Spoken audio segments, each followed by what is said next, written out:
Hello everyone, you can hear me at the back. I'm Janet Rafferty, I'm a director of the Message PR, and I'm going to talk to you today about public relations and how you can use it to raise the profile of your business. First of all, start off with what is public relations. Now, this is a very wordy description, courtesy of the Chartered Institute of Public Relations, and I won't read it all to you, but in a nutshell, public relations is really about reputation. It's about maintaining, establishing, developing a good reputation. So what can public relations do for you? Well, in a sense, you can't really choose whether to have public relations or not, because if you have a reputation or you want to develop a reputation, then public relations, it happens anyway, in which case you want to be in charge of building your own reputation and managing it if it's going to happen. And I think as well that in a recession, as Pam said, you know, it's even more important really that you use public relations well and you'll use your reputation well, because if there's a contract that's going to be given out to somebody, it's not going to be, or it's very unlikely, the person with the worst reputation is going to get it. You know, it is that competitive edge, so it can put you in a very good position.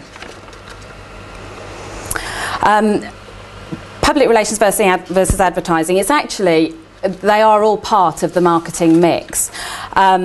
And they don't necessarily go up against each other, but I think unless you've got sort of a massive budget and you can advertise in the middle of the X Factor or something like that, really public relations for small businesses is actually a much more cost-effective option. Obviously, you're paying for advertising and people know that you're paying for advertising. Public relations is more of a dialogue. It's more of a two-way conversation. Editorial's obviously different to an advert. It looks different in a newspaper. So it is. Public relations is generally just, I think, more credible, and it can help you to build your reputation in the way that an advert can't. If you're going to advertise, it has to be so sustained over such a long time, and public relations, I think, I would argue, is more cost effective.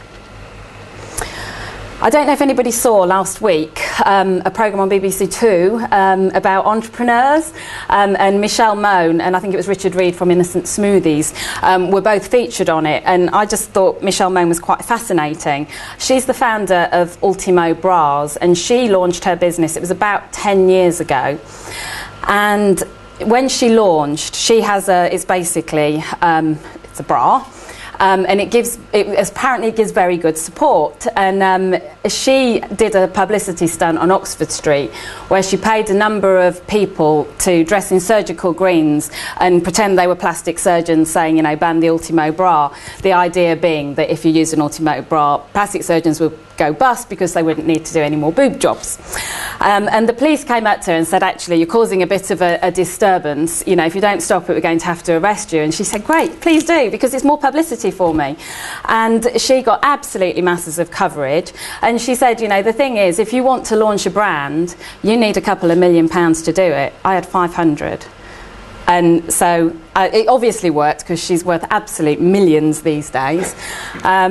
And I don't know if did anybody see the monster slipper story a few weeks ago? Proof that it doesn't always go your way. This gentleman here, Tom Baddingham, I think, isn't it? Boddingham, ordered a slipper. I think you can see there's a little slipper in the corner there, and then he's sitting in the big slipper. And he said, I've got two odd-shaped feet. One is a size 13 and one is a 14.5. Can I get a special 14.5 slipper made? And he wrote to Monster Slippers and they said, yes, that's fine. They sent it to China where they're manufactured. And apparently the decimal point was lost in translation, and this is what he got. He got a 7-foot slipper. All good, got loads of coverage, he was in all the broadsheets, in the tabloids, but actually it turned out it was Joe Jennings, the web manager for Monster Slippers, and it was a massive publicity stunt. And journalists don't really like being hoodwinked in that way. They don't mind if they're part of it, but they don't really like having the wool pulled over their eyes. So although that worked at that time, I do wonder if they go back, quite how well they'll do with the media. So you do have to be wary of publicity as well. So you decided that you do want to use public relations, so how do you actually get started? Hopefully, everybody who's in business will have a business plan, hopefully. And as part of that business plan, you should have a communications marketing plan. It doesn't have to be overly complicated. It's just a roadmap, really, for the journey ahead. And it helps you to decide the tools and resources that you will need to complete the task. It doesn't have to be complicated. It can be quite straightforward. But it's important that you have it and that you understand what really you're dealing with. So what are the key elements? Well, objectives are very important. You need to know what you are actually trying to achieve. And that helps in the last one as well, how you evaluate it. If you don't know what you're actually trying to achieve, how do you know that you've been successful in the end? So set, whether you've heard of the SMART objectives: specific, measurable, achievable, realistic and timely. So if you set objectives like that, then again, it just helps you to sort of see how well they work. You also need to define your audiences. I don't think there are many products that appeal to everybody in the world, and even if there was, you can't communicate with everybody in the world. It's just not possible. You have to segment your market.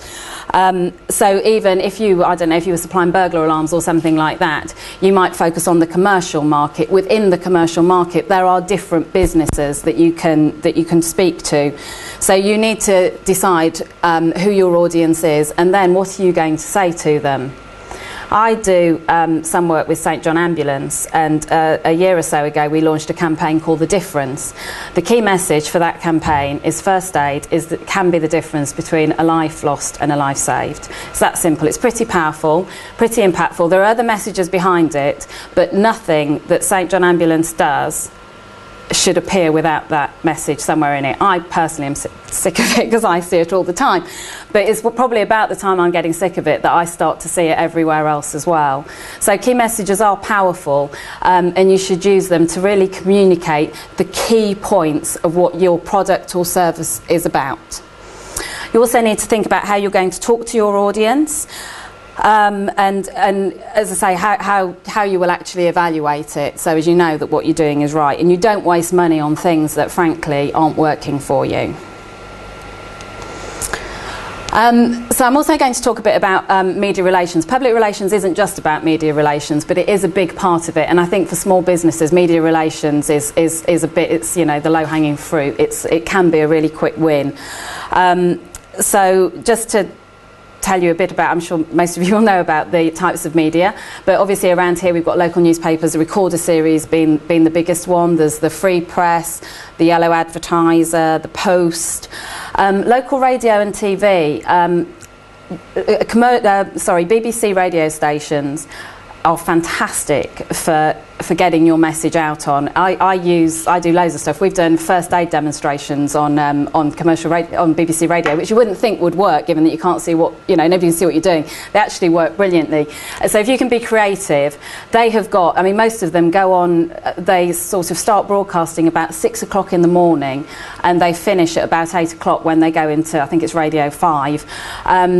But all the rest of the time is time to fill, and if you can come up with a good local story, there's phone-ins, there's chat shows, they are usually a really, really willing audience. You've also got trade, technical and professional magazines. For every single trade and profession, I think, there is at least one magazine or journal that is applicable to that trade. So for example, if you're into computing, there's Computer Weekly is just one of them. If you're into accountancy computing, there are a whole range of IT type publications as well. So there are lots and lots of places where you can go, and if your audience is reading that, if that's what they read before they make buying decisions. I used to work for a hygiene consultancy, and the people who bought their services were facilities managers. So we did loads of work with facilities management papers. So you just have to think about, you know, what is my audience reading? There are also consumer and lifestyle publications. By these I mean sort of the women's press and the parenting and weddings and all that kind of thing. But also the glossies like Cosmopolitan and Marie Claire. The thing to bear in mind with these is they've got really long lead times. So if you have a product that is, or a service that's seasonal, there's no point now, if you do something that's appropriate for Christmas, if you go to them now and say, would you do something on my product, they're actually working on their February and March editions. So again, if you plan properly, you can make sure that you know exactly what's coming up through the year, and you can make the most of those opportunities. There's also, of course, online media. I think practically every newspaper and magazine has some online version. Indeed, some of them now only have online versions. They've actually stopped publishing because it's so expensive to publish. They actually don't publish magazines anymore at all. And if you go to online media, there are more opportunities for you in terms of, you know, what you can supply. You can supply images, you can supply links. So it can work really well for you. So you, if you know all about the types of media, how are you actually going to speak to them? You need to have some news. So what is news? Well, it means different things to different people. But I think the bottom line is that for a journalist, news is what their readers are going to be interested in. And that is the key thing that you need to remember. It can be new, it can be original, first, last, biggest, smallest, thinnest, fattest, all those things the media absolutely love. But you can also comment on a story, you can piggyback on things that are very current and say, well, I actually do this, I do that. And I've just picked out some examples of some headlines from our local media and some of the nationals as well.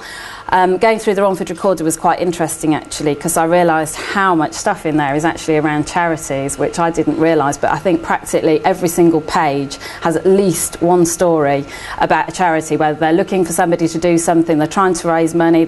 In this case, they had this woman, I think it's Elm Park Florist, she was in the newspaper a few weeks ago because she'd raised money for a charity. This was then stolen, and the kind readers of I think it was the Advertiser and her customers had rallied round and sort of given her more money, and so it had a nice happy ending. But she also got lots of coverage for her shop in there. There's a new store, I think it's in the Liberty or the Mall or whatever it's called now, which is opening, and rather than do an advert, they decided to do something free, and they did a press release which got picked up, which basically says, if you come down on our opening day, we're giving free jewellery away. So a nice bit of PR for them. The other story at the bottom, a double for pub. The Harrow is really, I don't know if you know the Harrow in Hornchurch, it's very, very, very PR savvy, whoever runs that pub. They are in there, again, nearly every week. They do lots of stuff for charity, they're always winning awards for things, and whenever they do it, they trot straight off to the Recorder or the Advertiser, and they generally do get coverage. At the bottom there's a couple of more political stories, and again, they really play on people's, you know, they're playing on people's fears, or they're quite sort of big political stories. Oops. And here we've got a couple of stories. One is a big national story that's getting bigger all the time. Again, it plays on people's fears. You know, lives at risk as thieves disconnect 999 services. It all sounds terribly dramatic, and I suppose it is if it's true. But one of the problems is, obviously, in a recession, people are looking for different ways to make money, and apparently stealing copper is one of them, because you can get quite a lot of money for it these days. The Times, who ran this headline the other day, have got a big campaign going. They're trying to get bigger sentences for people who do it, because it has massive implications for infrastructure if the trains can't run and so on. But it's also been picked up locally by the Romford Recorder, because St Andrew's Church in Hornchurch has had its roof stripped about 11 times so far, I believe, as a result of which it's letting lots of rain in, and the organ is now flooded.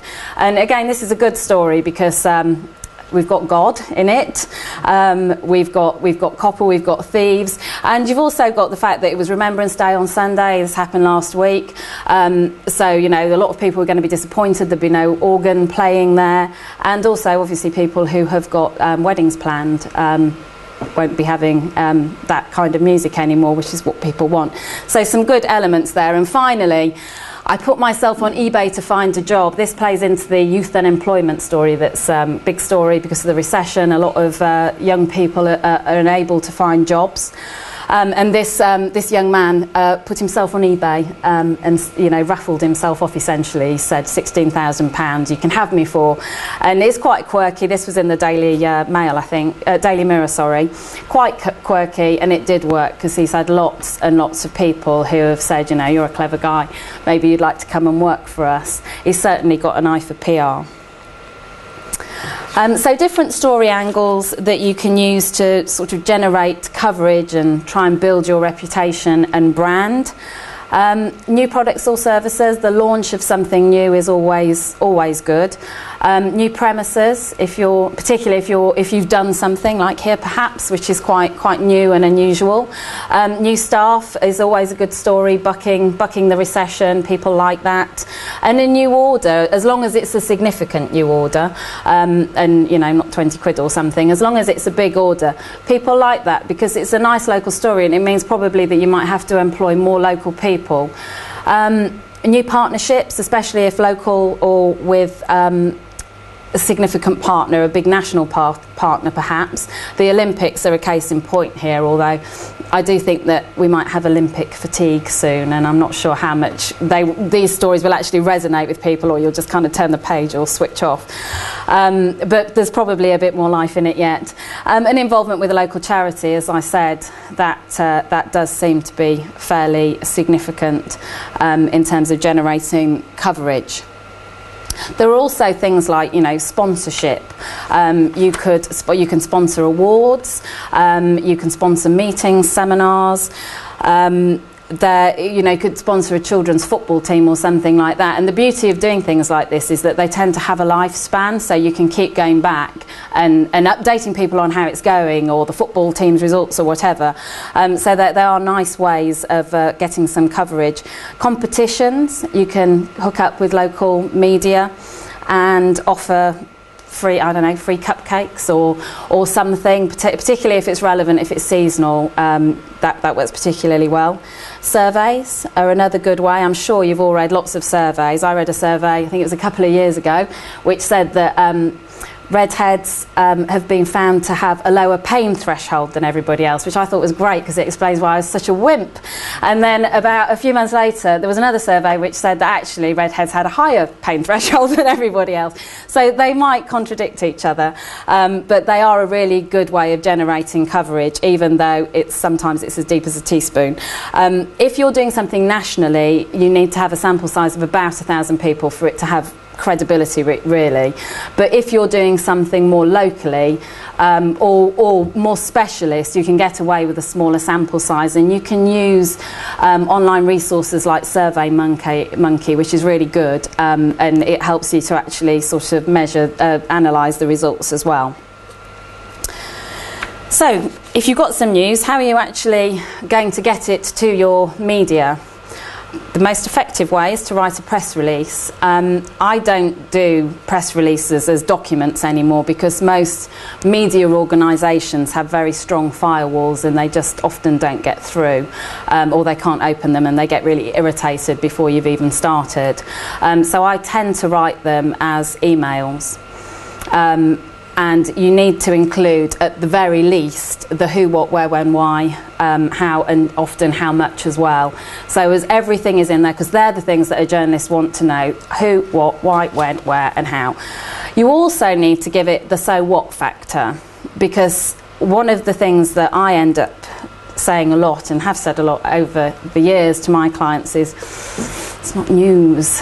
You might think it's interesting. Just because you've spent a lot of money on it doesn't actually mean it's news. You have to have something in there that speaks to some of the things that we talked about earlier. So you do need to give it that check. You also need to make sure, journalists get about 80 or 90 of these probably on a local paper every day, so you need to make sure that your subject line is quite, it grabs their attention so as they actually will have a look at it, and then you've got pretty much the first paragraph to keep them interested. If you can't keep them interested, if you go on about stuff that's irrelevant, they will just delete it. They have way more stories that are written better. So you need to make sure that it's up there and it grabs them straight away. You also need to include contact details that are accurate. So if you leave a phone number for them and you've left your office phone number, but actually you spend most of your time travelling around on the road, they just won't bother. They've got easier things to do. They're not going to track you down. So make it as easy as possible for journalists to contact you. You also need to be available. Don't sort of give them an address or a phone number and then go off on holiday. And also know the deadlines. Journalists can really give you a flea in your ear if you phone them up when they're on deadline, because it's such a busy time for them. So it's just worth phoning up your local paper or whatever and just saying, when can I actually send this through to you? And then follow it up. And also don't send pictures to them. Just tell them that pictures are available, because again, firewalls, they get lost, they muck up their system, and there's generally a different email address, or they will tell you how they want them, but they only want high resolution images. So if you haven't got any decent pictures, don't bother. And follow them up and make sure that they've got everything that they need, and ask if there's anything else that you can provide them with. I'm just going to talk very, very briefly on online social media, because it's a whole day's seminar, I should think, these days in itself. I mean, obviously you can blog. There is a whole blog sphere now where some of these bloggers can pretty much make or break new products, particularly in things like IT. So that's huge, and you can try and sort of become an expert in your own right as well. Obviously, use your own website. I think there's somebody speaking later who's going to talk about that, so I won't go on about that. And there's Twitter and Facebook as well, but what I will say is that Twitter and Facebook are not for everyone. One of my clients is involved in the complementary healthcare space. They're a voluntary regulator. And there are a lot of cynics, skeptics out there who absolutely loathe anything to do with it and spend their entire lives trying to sort of, say what a load of rubbish. And if we use Twitter or Facebook, all the hard work that we've done sort of building their reputation would be damaged, because you have no control over it. Once it's out there, you can't stop it. If you start to engage with people, you better hope that you're going to like what they say back to you, because there isn't really a way you can switch it off once you started. So like I say, it's not for everyone. So in summary, that was a very brief trot through PR, but I think PR really can work for you, but it has to be sustained. You have to put effort into it. You have to put some time a week, every week to do it. You can't just do one thing and sort of wander off and say, well, I'll do something else in 6 months. Everybody will have forgotten you. You've got to use a mixture of those things so as people can think, well, I heard him talking on, I saw something in the paper about him, and then he was on this radio talking about this, and you start to build credibility and build your brand. And it needs constant reassessment and evaluation to make sure that you're getting what you want out of it, that it's working for you, and that it's been a cost-effective tool. So that's it. I'd be very happy to take questions from anybody. Thank you.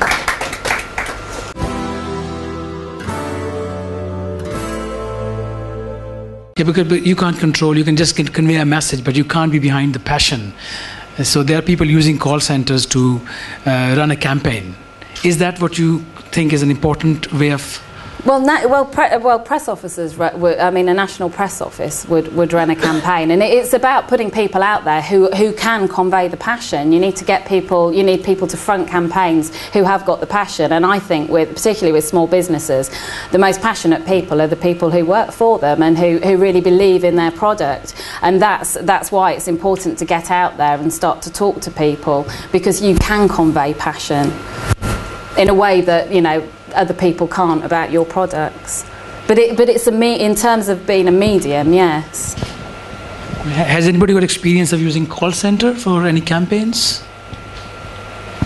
I've had a few unsatisfactory experiences trying to get through to call centres. Yeah. So I guess as a customer, I'm not generally impressed when it's a call centre, but that doesn't have to be the case.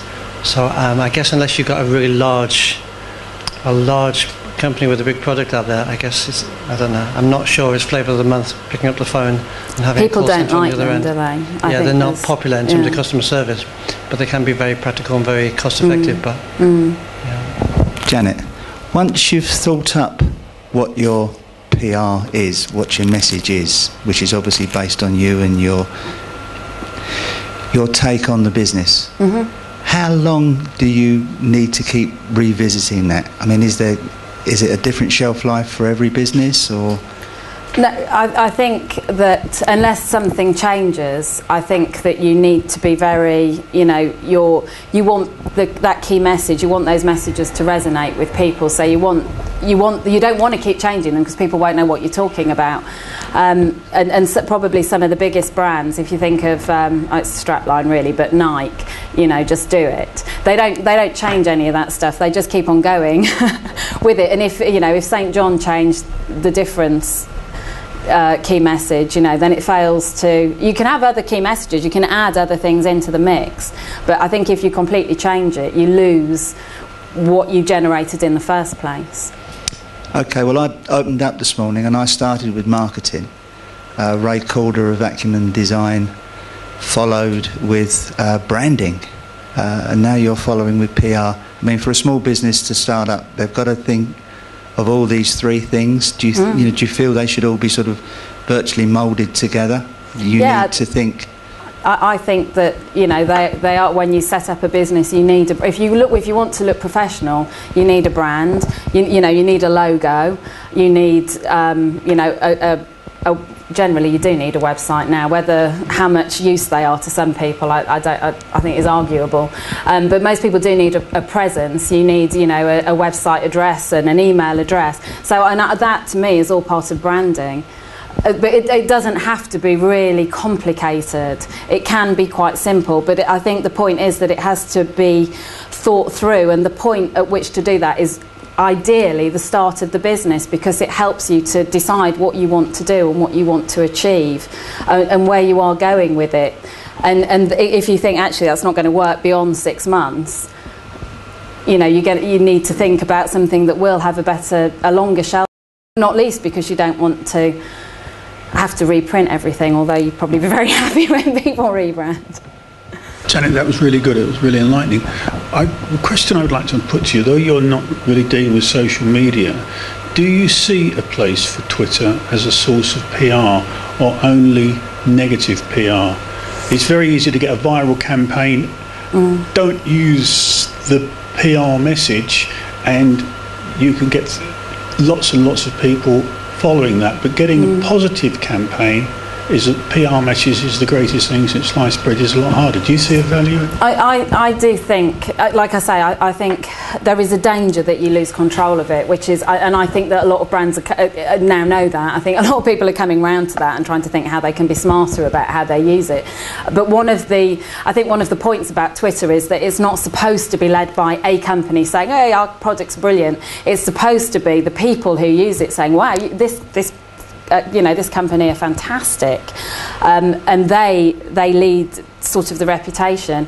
So I think you can, if it's used properly, if you're pushing it, then it's almost, you know what I mean, it's almost not being used properly.